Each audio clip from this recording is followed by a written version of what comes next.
Hello students आदि 2 मार्किया division खेल questions रे देखो मोस्ट इंपोर्टेंट क्वेश्चंस दिया जायछि। क्वेश्चन नंबर 1 तुमको रहला नेशन बिल्डिंग राष्ट्र निर्माण 2 प्रत्याहार 3 डेमोस माने डेमोस एंड क्राटस गणतंत्र भीतर गुटे पद आसथिला पिला 2023 रो एटा। नेक्स्ट देखो वुमेन एम्पावरमेंट नारी रो सशक्तिकरण पहले नारी सुरक्षा और नारी विकास दिगरे निया जायथिबा विभिन्न संवैधानिक और आईनगत पदक्षेप गुडी टिके लिखिबो।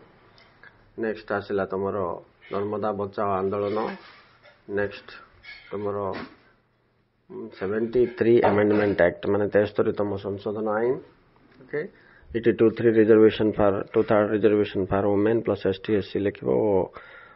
ग्रामांचल स्वायत्त शासन व्यवस्था सहित जड़ित। नेक्स्ट लिखिबो तुम डायरेक्ट डेमोक्रेसी माने प्रत्यक्ष गणतंत्र। तापर आसला रेफरेंडम रेफरेंडम माने कौन गणभोट।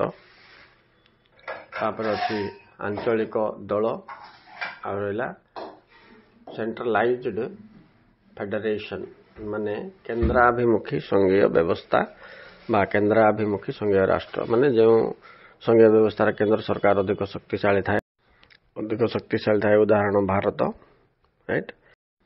Okay students, thank you very much for watching. Please like and subscribe.